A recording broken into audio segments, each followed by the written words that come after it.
অক্ষ উপপাদ্য। আমরা এখানে দেখতেছি জড়তার ভ্রামক সংক্রান্ত উপপাদ্য। এটা কিন্তু দুইটা উপপাদ্য আছে, একটা হচ্ছে লম্ব অক্ষ উপপাদ্য আর 2 নম্বর হচ্ছে সমান্তরাল অক্ষ উপপাদ্য। সমান্তরাল অক্ষ উপপাদ্য, লম্ব অক্ষ উপপাদ্য এবং সমান্তরাল অক্ষ উপপাদ্য। এখন এই লম্ব অক্ষ উপপাদ্যের জন্য এর একটা সূত্র আছে, সূত্রটা হচ্ছে IZ সমান IX প্লাস IY। IZ সমান IX প্লাস IY। আরেকটা হচ্ছে সমান্তরাল অক্ষ উপপাদ্য, সেটা হচ্ছে I সমান IG প্লাস MH স্কয়ার। এটা আমাদের স্যার প্রমাণ। প্রথমটা কি লেখা? লম্ব অক্ষ উপপাদ্য IZ সমান IX প্লাস IY। IX টা কিন্তু সাফিক্সে, IX প্লাস IY। আমি আবার বলছি, লম্ব অক্ষ উপপাদ্য সেটা IZ সমান IX প্লাস IY। আর সমান্তরাল অক্ষ উপপাদ্য সেটা হচ্ছে I সমান IC plus MH square. Arpita, তুমি লম্ব অক্ষ উপপাদ্যটা একটু পড়ে শোনাও দেখি বই থেকে। লম্ব অক্ষ উপপাদ্য।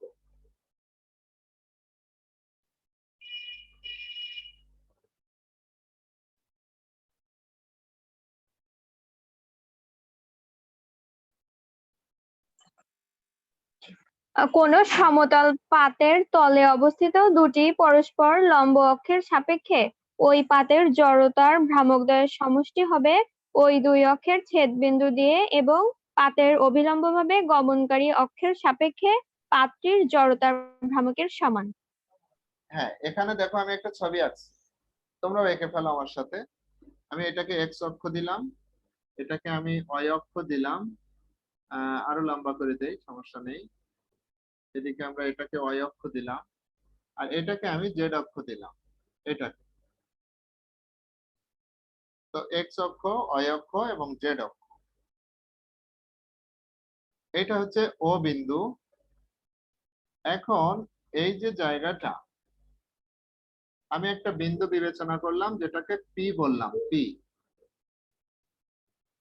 তাহলে Y অক্ষের সমান্তরাল যদি আমি আঁকতে যাই তাহলে এরকম হয়, এবং X অক্ষের সমান্তরাল যদি আঁকি তার দূরত্ব এটুকু হয়।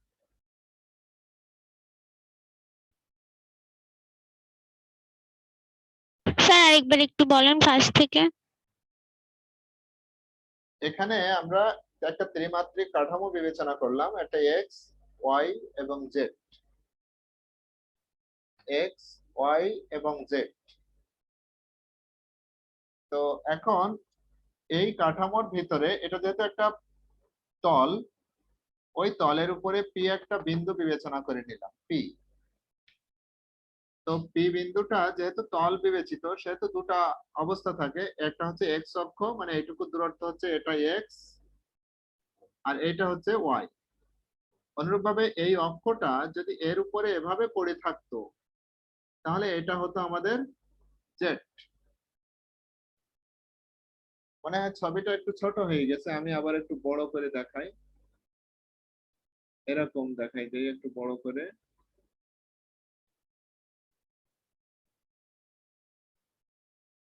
ধরো এখানে আমি দেখালাম এটা P, এর সাথে এভাবে সমান্তরাল আঁকলাম, এখান থেকে এভাবে আমরা সমান্তরাল এঁকে দিলাম।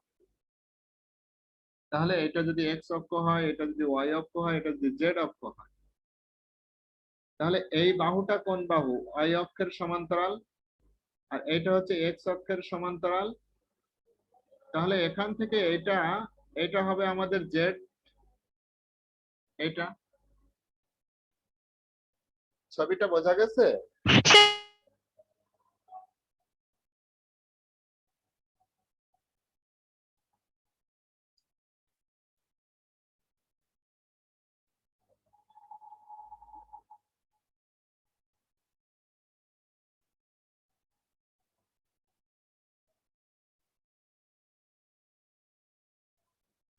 রিশা, ছবিটা বুঝতে পারছো?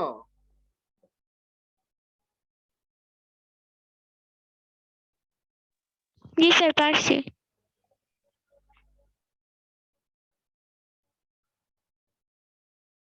অর্পিতা বুঝতে পারছে?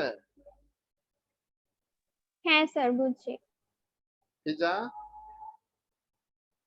জি স্যার, বুঝতে স্যার পারছি। বোর্ডটা একটু ঝাপসা ঝাপসা আসতেছে। ওই একটু হয়ে যাচ্ছে তো আস্তে আস্তে, একটু লাইট কমে গেছে, দাঁড়াও। এবার দেখো তো।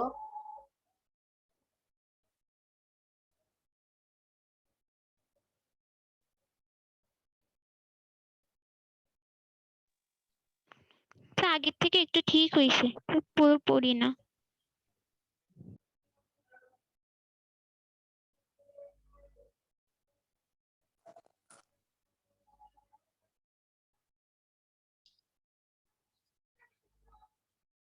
তাহলে আমি এই চিত্রটা কিন্তু মুছে দিলাম, এইটা রাখছি, এটা মুছে দিচ্ছি।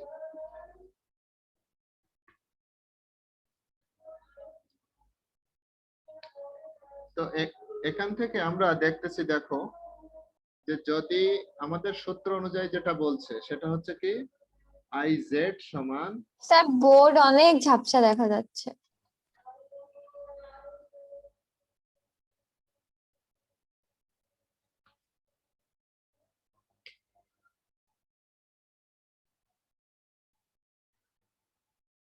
এখন কি একটু পরিষ্কার হয়েছে? হয়েছে মনে হয় একটু। আচ্ছা, মোটামুটি একটু দেখে নাও, তারপর তোমরা ইসে পাবে, তোমাদের ওই বইয়ের ভিতরেও আছে, যেভাবে করে দিচ্ছি। আই জেড সমান, এখানে আমরা লিখতে পারি কি, summation of M Z square, এটা আমরা লিখতে পারি না?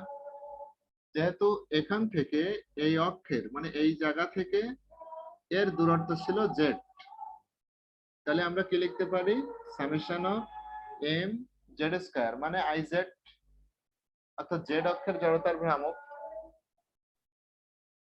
তো এখন সামেশন অফ এম জেড মানে কি লেখা যাবে, আমি যদি এটাকে একটা ত্রিভুজ কল্পনা করে নিতাম, ধরো এখান থেকে, স্যার নিচেটা কি লিখছেন বোঝা যাচ্ছে না। এটা বোঝা যাচ্ছে না না?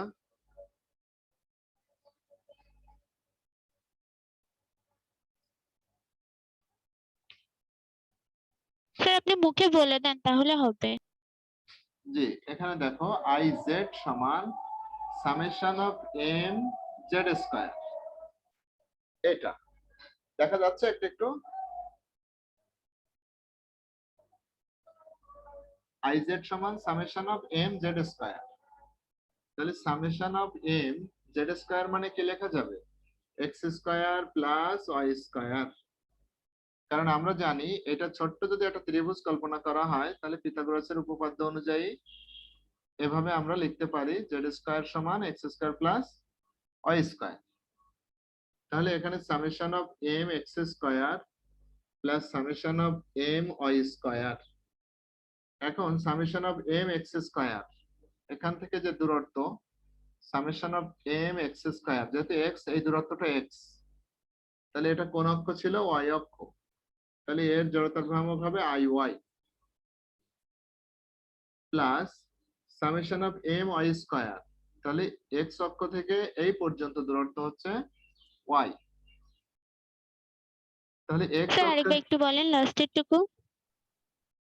এটা হচ্ছে summation of M X square, যেহেতু পি বিন্দু থেকে এটুকু দূরত্ব হচ্ছে এক্স, তাহলে প্রকারান্তরে এই অক্ষের অর্থাৎ আই ওয়াই এর জড়তার ভ্রামক কি হচ্ছে আমাদের, আই ওয়াই মানে M X square, I Y মানে হচ্ছে এম এক্স স্কয়ার। আর এক্স অক্ষের জড়তার স্যার ভ্রামক আমি কি, এটা বুঝতেছি না।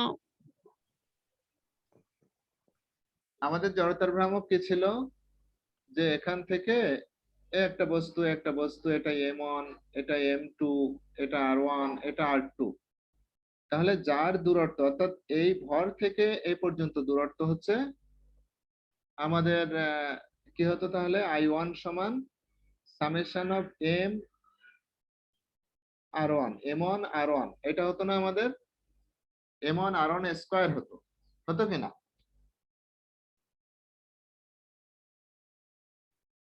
জি স্যার। হ্যাঁ, অনুরূপ ভাবে এখানে এসে যখন এটা P, এইটা এর ভর ছিল M, P বিন্দুতে যে বস্তুটা, এই বস্তুটা y অক্ষ থেকে x দূরে অবস্থিত, তাহলে ওর জড়তার ভ্রামক কি হবে? IY সমান y অক্ষ থেকে, এটাই এম কিন্তু এক্স স্কয়ার। হ্যাঁ mx স্কয়ার। অনুরূপ ভাবে x অক্ষ থেকে IX সমান my স্কয়ার। তো আমরা এখানে কি করলাম, যেহেতু এটা বস্তু বিবেচনা করলাম, কণা না, সেহেতু আমরা এখানে সামেশন দিয়ে দিলাম, টোটাল করে নিলাম। তাই এখানে কি আসছে? x ix। সুতরাং আমরা কি পাচ্ছি এখন? iz সমান ix প্লাস iy। এটা হচ্ছে আমাদের লম্ব অক্ষ উপপাদ্য। আমি আরেকবার শুরু থেকে একদম স্বাভাবিকভাবে আবার বলে দিচ্ছি, তোমরা একটু খেয়াল করে নাও, তাহলে হয়ে যাবে।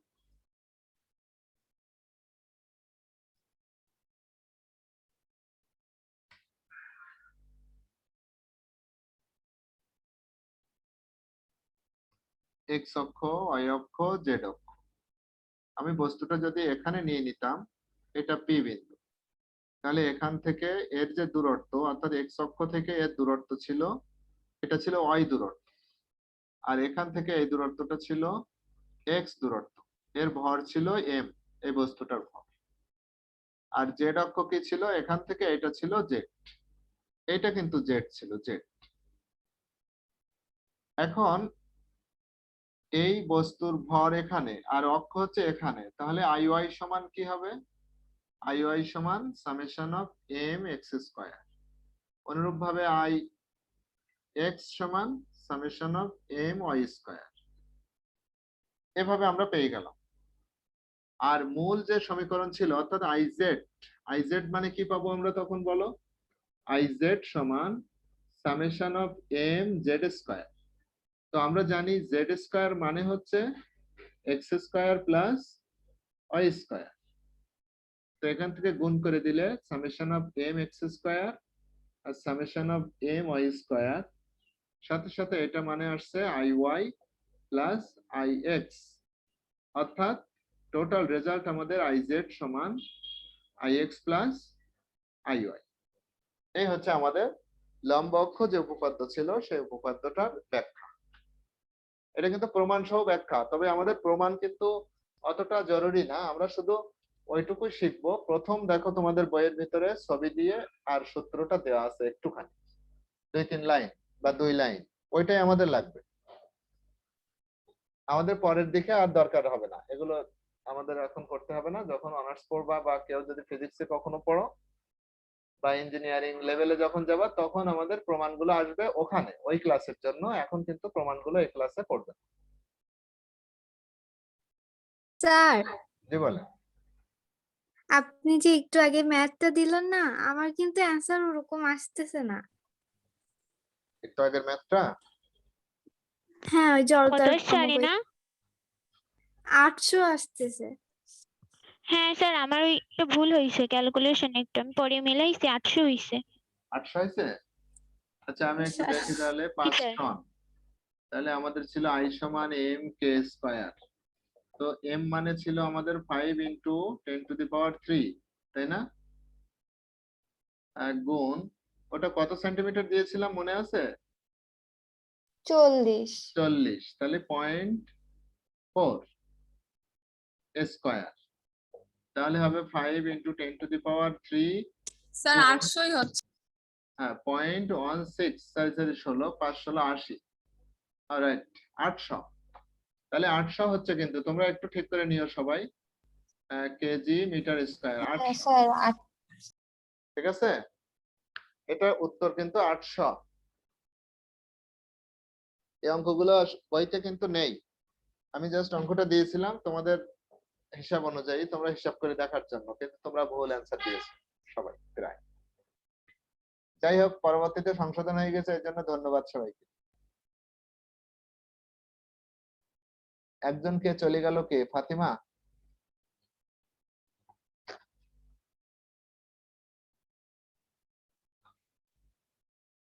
আচ্ছা, তাহলে আমাদের সমান্তরাল অক্ষ উপপাদ্য যেটা, ওটা আমরা শুধুমাত্র প্রমাণ আমাদের জানার দরকার হবে না, আমরা শুধু সূত্রটা জেনে রাখবো, যেটা আমি একটু আগে লিখে দিয়েছিলাম ওখানে, যে আই সমান IG plus M H square. I সমান IG plus M H square.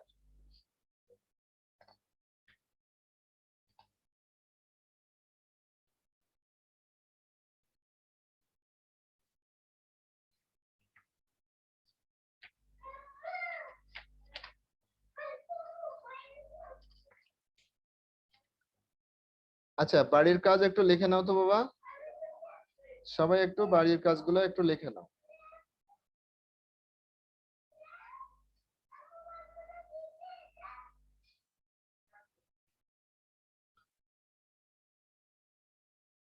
কোন নির্দিষ্ট অক্ষের সাপেক্ষে কোন বস্তুর চক্রগতির ব্যাসার্ধ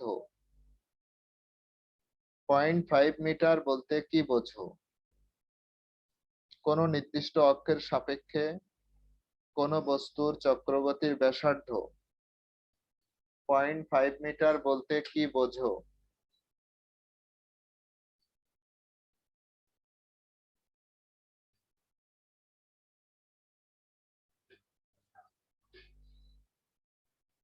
দুই number question,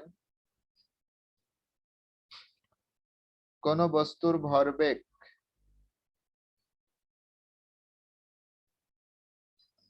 40 KG metre square per second, কোন বস্তুর কৌণিক ভরবেগ, হ্যাঁ কৌণিক ভরবেগ কথাটা একটু লিখে নেব, কোন বস্তুর কৌণিক ভরবেগ 40 KG metre square per second বলতে কি বোঝো?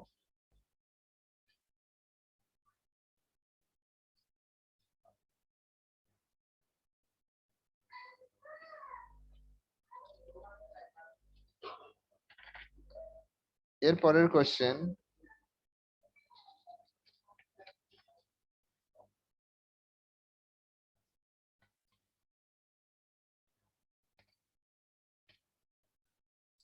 কোন কণার উপর প্রযুক্ত টর্ক,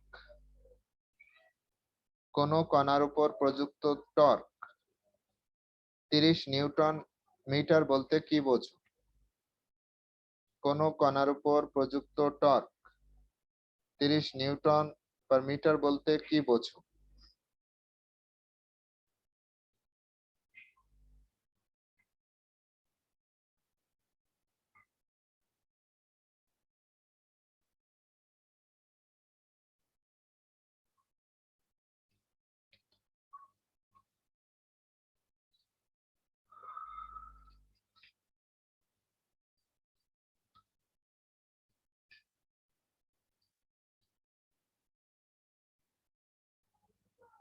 এই কয়টা জিনিস, আর আমরা যে এই চ্যাপ্টারের সংজ্ঞাগুলো দিয়েছিলাম, সংজ্ঞাগুলো সব আমরা নোট খাতা রেডি করে ফেলি।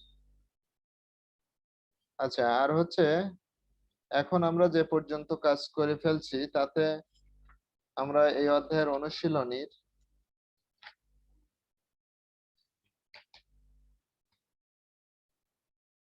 আমাদের অনুশীলনীর অঙ্ক কি দেওয়া হয়েছিল এই অধ্যায় থেকে? না স্যার। 1 থেকে 5 দাগ পর্যন্ত অঙ্ক আমি দিলাম, এগুলো আমরা একটু করব। আমরা যে পর্যন্ত কাজ করছি বেশ খানিক কাজ হয়েছে আমাদের। 1 থেকে 5 দাগ পর্যন্ত অঙ্ক আশা করি তোমরা পারবা। যে অঙ্কগুলো 3 অধ্যায়ের সাথেও কিছু মিল আছে, একটু খেয়াল করলে আমরা পারবো ইনশাআল্লাহ। আরেকটা বাড়ির অঙ্ক দিচ্ছি, বাড়ির কাজে। অঙ্কগুলো কোথায় একটু বইয়ের পেজ নাম্বার বলেন। তোমাদের সাধারণ তপন স্যারের বই আছে না? 311 পেজ স্যার। ওটা তো বইয়ের পেজ সবার মিলবে না তো। শোনো, ওই মেন যে গাণিতিক অঙ্ক যেগুলো, অনুশীলনীর অঙ্ক যেগুলো, উদাহরণ না।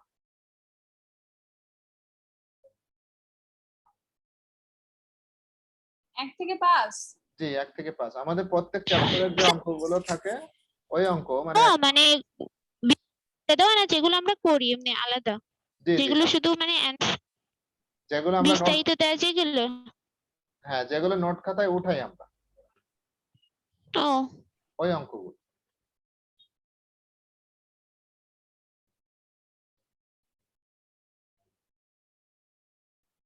লেখেন একটা অঙ্ক দেই, বাড়ির কাজ।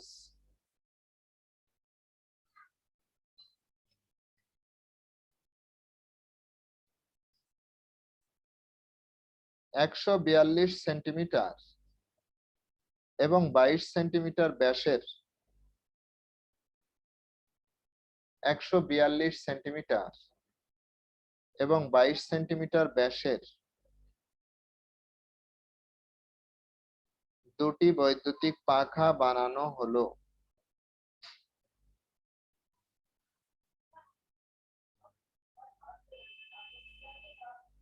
প্রথমটি মিনিটে 150 বার, প্রথমটি মিনিটে 150 বার এবং দ্বিতীয়টি 180 বার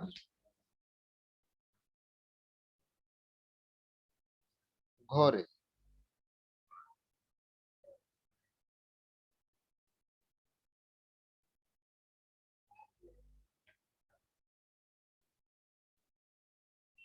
একটা হচ্ছে 150 বার এবং আরেকটা হচ্ছে 180 বার ঘোরে।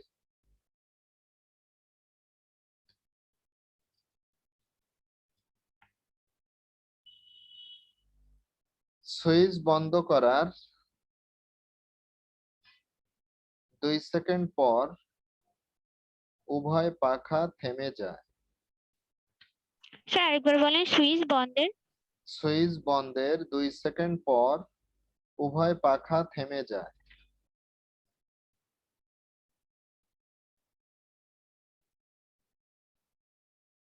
এক নম্বর কোশ্চেন,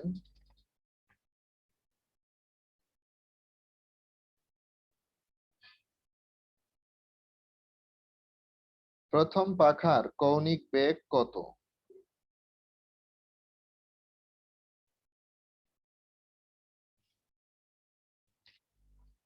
দুই নম্বর কোশ্চেন, দ্বিতীয় পাখার কৌণিক বেগ কত?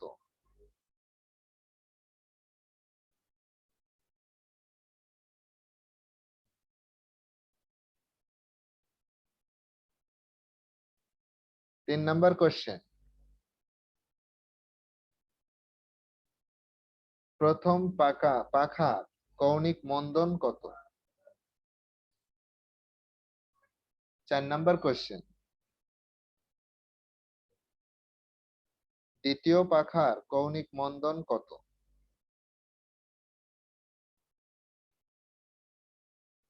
5 নম্বর কোশ্চেন,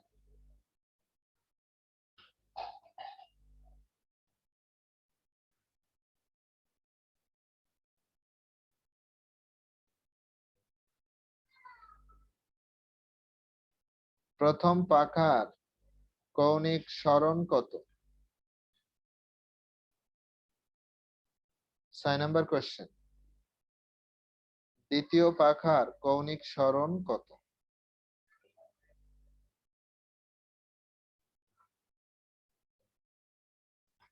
7 নম্বর কোশ্চেন,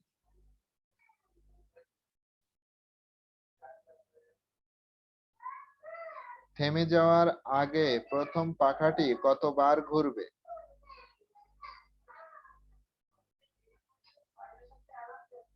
পরবর্তী কোশ্চেন,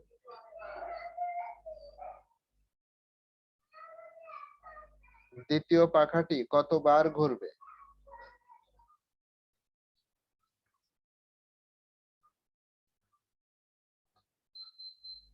লাস্ট কোশ্চেন,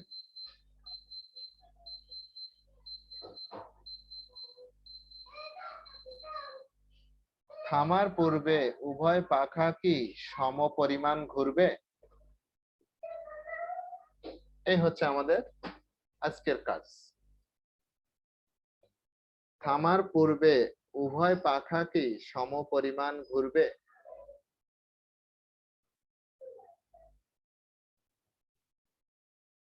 তো আমরা চেষ্টা করি।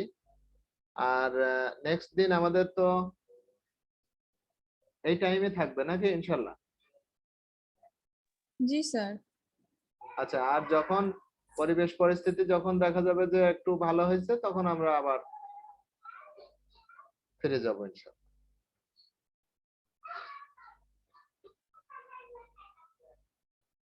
তাহলে আজ এ পর্যন্ত ছুটি। স্যার আসসালামু আলাইকুম। ওয়ালাইকুম আসসালাম।